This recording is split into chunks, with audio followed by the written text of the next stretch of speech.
Boa noite, gente. Eu sou a Camila Kapler e hoje nós estamos estreando a nova temporada do Cotidiano, aqui nos novos estúdios do canal de Piracicaba. No programa de hoje nós iremos abordar o seguinte tema: violência contra a mulher.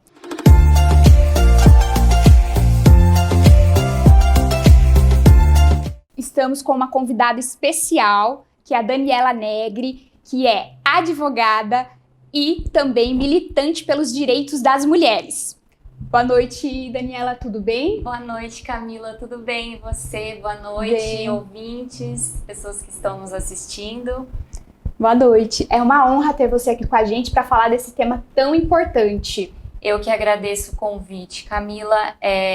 Realmente falar sobre violência contra a mulher nesse momento que nós estamos vivendo no nosso país e no nosso município de Piracicaba em particular é muito importante.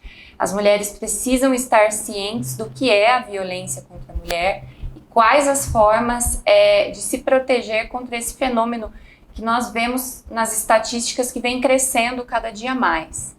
Legal. Então eu vou começar com uma pergunta para você, que segundo dados do Fórum Brasileiro de Segurança Pública de 2021, há um estupro a cada 10 minutos e um feminicídio a cada 7 horas. As agressões contra as mulheres são cotidianas e estão presentes em todos os lugares.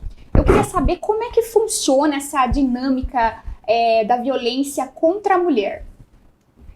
Camila, essa é uma questão complexa, mas que se nós analisarmos alguns pontos, em cada caso vão haver semelhanças com algumas estruturas, né? Primeiro nós temos que considerar o nosso histórico de sociedade muito machista, né? Se nós pensarmos que o nosso direito ao voto foi alcançado há menos de 100 anos e que as mulheres puderam ter acesso ao divórcio só na década de 70, então, quer dizer, as nossas lutas por direitos e respeito na sociedade são ainda muito recentes, né? A mulher conquista o mercado de trabalho ainda recebendo salários muitas vezes inferiores aos homens. Então, nesse contexto que nós precisamos enxergar a violência contra a mulher, né? Partindo um pouco mais para o lado específico, a violência contra a mulher, ela costuma acontecer de forma cíclica. Então, a vítima, a mulher em situação de violência, muitas vezes se envolve com o seu agressor. No início, o relacionamento, ele é muito bom. Esse agressor é uma pessoa que trata ela como única, como aquela mulher que vai ser diferente das outras, né? Aquela pessoa boa, aquela pessoa que é muito solícita. De repente, começam os pequenos sinais, os pequenos episódios de agressividade. O ciúmes excessivo, a tentativa de afastar essa mulher do convívio de seus familiares, de seus amigos, algum comentário sobre as roupas, ou então comentários sobre não quero que você trabalhe nesse determinado lugar, essa pessoa não é adequada. Até que essa prática ela vai evoluindo até que chega um momento em que esse agressor comete a primeira agressão física. Sempre, assim, 99,9% dos casos, antes da agressão física existiu alguma ameaça, alguma ofensa verbal, alguma tentativa de silenciamento dessa mulher, de perseguição, de controle de redes sociais. Então, ela é um processo gradativo, mas que ele mostra sempre alguns padrões, né? Então eu sempre oriento qualquer cliente, qualquer mulher que me procura a ficar atenta aos sinais, né? Depois da violência física, ela começa a evoluir, né? Primeiro um puxão de cabelo, uma agressão, né? Um soco, um chute, para depois envolve armas perfuro-cortantes, que a gente chama como facas, enfim, às vezes facas de cozinha, muitas vezes armas de fogo, quando o agressor tem acesso. E é justamente um ciclo no qual esse agressor, ele comete essa violência e depois ele se arrepende. E ele volta a ser aquele cara maravilhoso que ele era no início. Então, a mulher que está nessa situação tem muita dificuldade de sair. porque muitas vezes ela se sente responsável pela própria agressão. Então ele fala, eu te bati porque você me causou ciúmes, né? E muitas vezes essas mulheres que estão nessa situação acabam se culpabilizando, né? Falando, não, eu devo ter provocado, porque ele era uma pessoa tão boa, de repente ele ficou agressivo, eu devo ter feito alguma coisa para causar isso. E esse é o grande perigo desse ciclo vicioso da violência doméstica, né? Estima-se que a mulher que apanha demora 7 vezes para denunciar, em média, o seu agressor, né? Ou seja, muitas vezes ela já apanhou antes, ela já sofreu alguma humilhação. Então é basicamente isso. E ao final se chega ao ápice do que nós chamamos dali do iceberg da violência contra a mulher, que são os casos de tentativa ou de feminicídio consumados. Então é mais ou menos isso. Daniela, quais são os primeiros sinais que uma mulher pode perceber que ela está sofrendo uma agressão, alguma violência? Então, Camila, os sinais, eles são sutis, mas eles estão sempre presentes, né?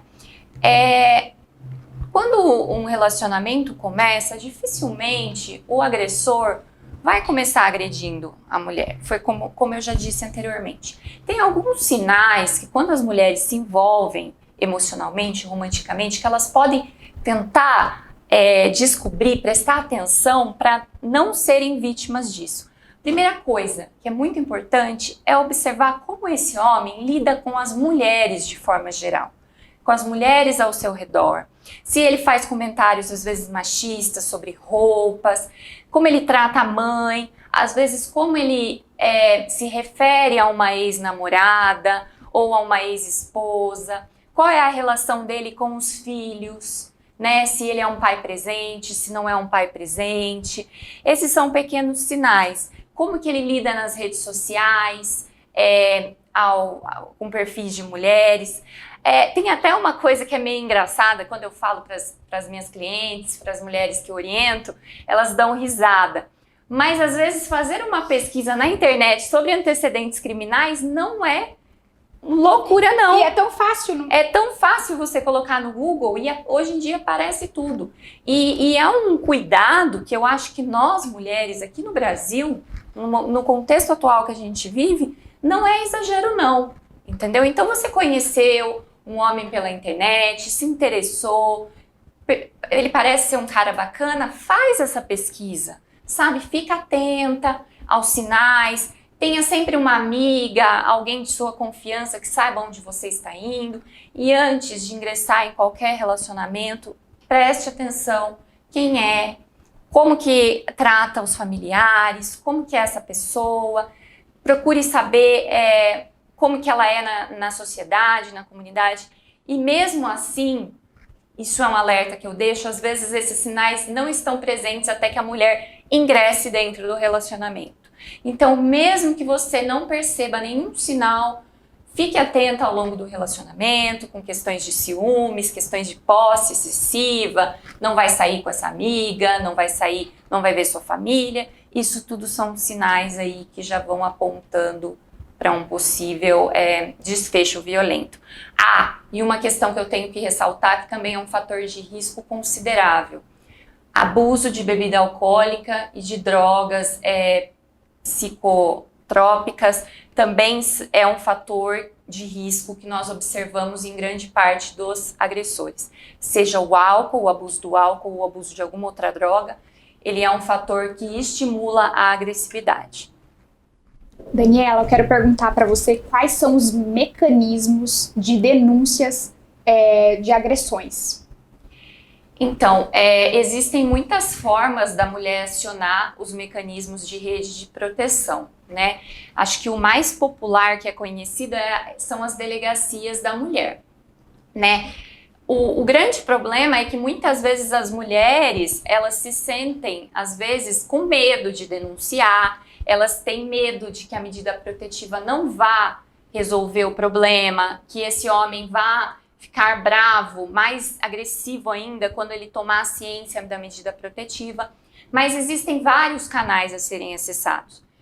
Delegacia de Defesa da Mulher, DDM, aqui em Piracicaba nós temos. Ministério Público, que é o órgão legitimado a proteger as mulheres em situação de violência.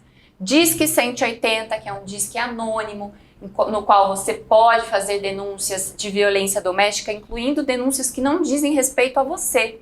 Então, por exemplo, você conhece aquela vizinha, aquela sua amiga que está passando por uma situação de violência, você sabe que ela apanha, mas você não quer, você tem medo de denunciar, de chegar na delegacia, de se expor, liga no 180, que é um canal especializado que vai acionar as redes aí de proteção. Então são várias formas aí que nós temos. O grande problema, na verdade, é a mulher se encorajar a denunciar, porque muitas vezes o agressor vai falar: se você denunciar, eu te mato. Se você pedir uma medida protetiva contra mim, eu te mato. E aí a vítima fica naquela sinuca de bico, porque às vezes ela quer sair daquela relação, mas ela tem medo. E como culpá-la por isso, né? Nós não estamos na situação para sabermos o que é ser coagida e ameaçada. Mas o que nós podemos ver, quem atua dentro do Poder Judiciário, é que as medidas protetivas, se elas forem bem empregadas e se houver um Ministério Público atuante, um Poder Judiciário atuante, elas são efetivas, porque a partir do momento em que o homem descumpre, ele deve ser preso, né? Isso de que a medida protetiva, descumprimento, não gera prisão é mentira. O juiz que é responsável, a juíza que é responsável, o promotor ou a promotora que é responsável deve sim pedir a prisão do agressor quando ele descumpre a medida protetiva. Daniela, agora eu queria que você explicasse pra gente entender um pouquinho mais sobre a prática do feminicídio, o que é? Então, o feminicídio, ele é o homicídio cometido contra a mulher pelo fato dela ser mulher, ou então o homicídio cometido em contexto de violência doméstica e familiar contra a mulher.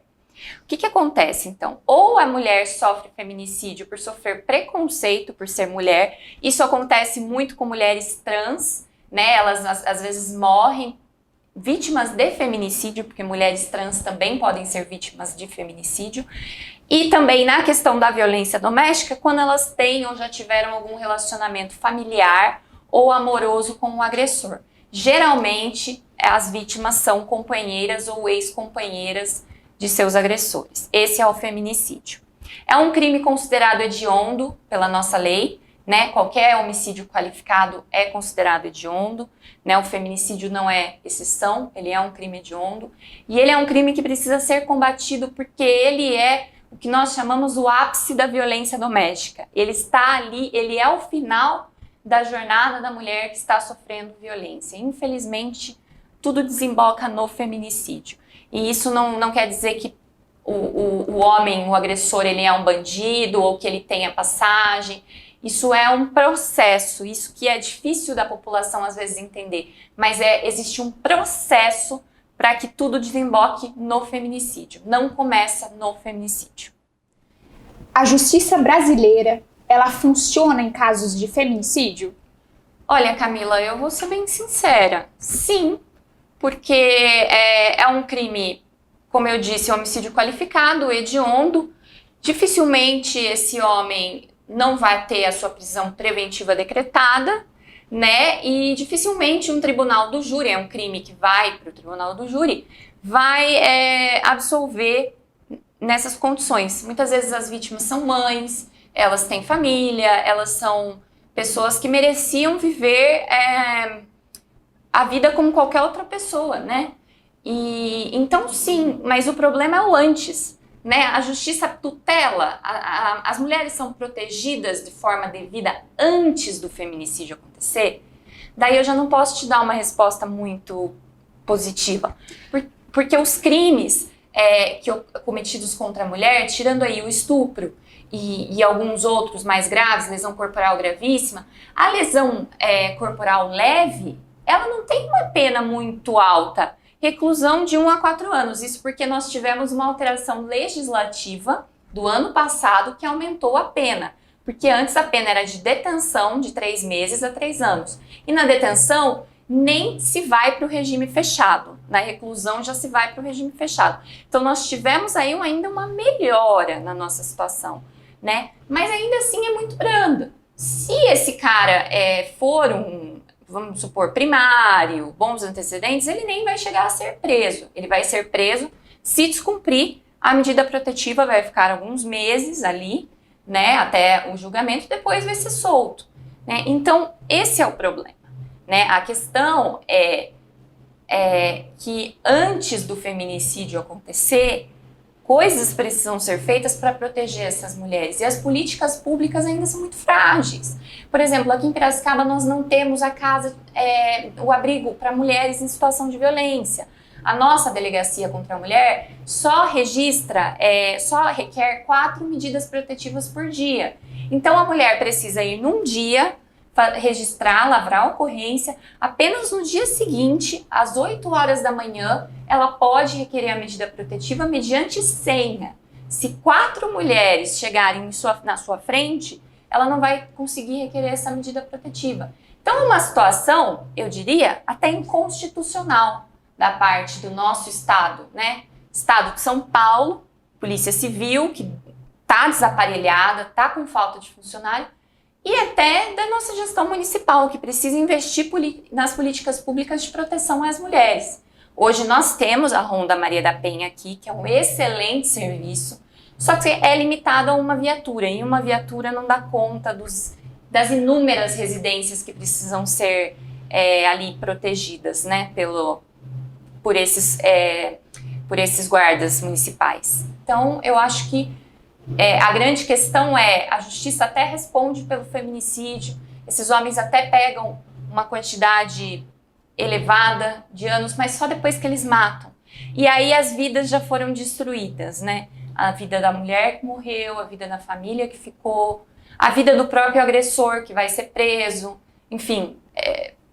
Então, práticas de inibição da violência contra a mulher antes do feminicídio são essenciais, e práticas de ressocialização do agressor, para que ele reconheça que o que ele faz é um crime, e ele faz porque existe um mecanismo machista na sociedade, é muito importante. Existem alguns projetos nesse sentido, já funcionam em São Paulo, por exemplo, e tem surgido resultados muito positivos. A reincidência tem sido muito baixa. Quando esses homens passam por grupos de trabalho com outros homens agressores, com psicólogos, com equipes preparadas para falarem: espera aí, o que você está fazendo é errado.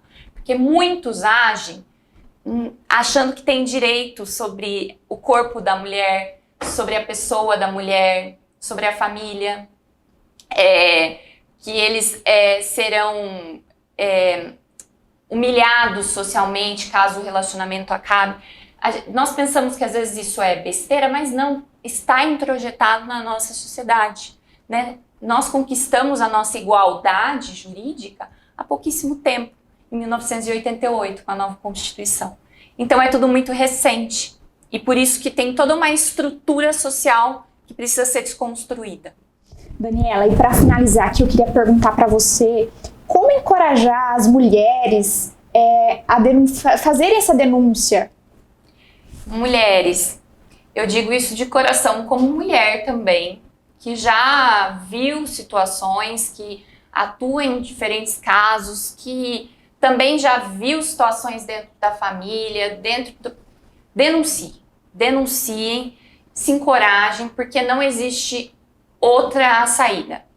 Não, a situação não vai melhorar, não, ele não vai mudar.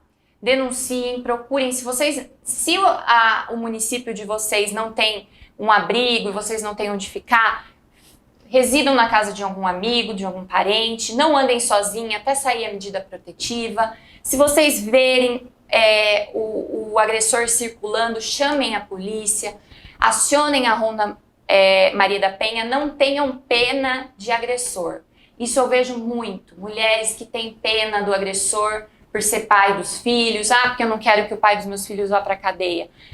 Os seus filhos podem correr o risco de ficar sem mãe, né? Então, entre eles ficarem sem mãe e o pai ir para a cadeia, é melhor que o pai vá para a cadeia. Então, se encorajem. Nós temos aqui em Piracicaba o CRAM, que é o Centro de Referência de Atendimento à Mulher. Lá existe atendimento psicológico, atendimento jurídico, com advogada e terapia em grupo para essas mulheres. E o CRAM é um órgão importantíssimo que dá um fortalecimento muito grande para as mulheres conseguirem denunciar.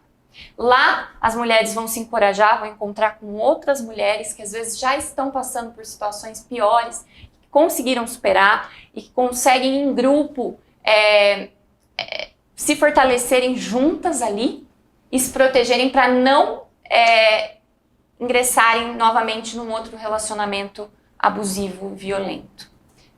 E é isso, eu acho que é mais ou menos isso. Muito obrigada, viu? Muito obrigada pela sua participação. Obrigada a você, Camila, gente, pelo convite, viu? Obrigada, foi muito importante tudo que você falou aqui pra gente, viu? Obrigada, pessoal, pela audiência. E é isso. Como nós falamos aqui nesse bate-papo sobre o CRAM, e nós ficamos um pouquinho curiosas sobre o CRAM, a Aline Bueno foi até o local para a gente poder entender um pouquinho mais sobre como funciona esse trabalho.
Muito obrigada pela sua audiência.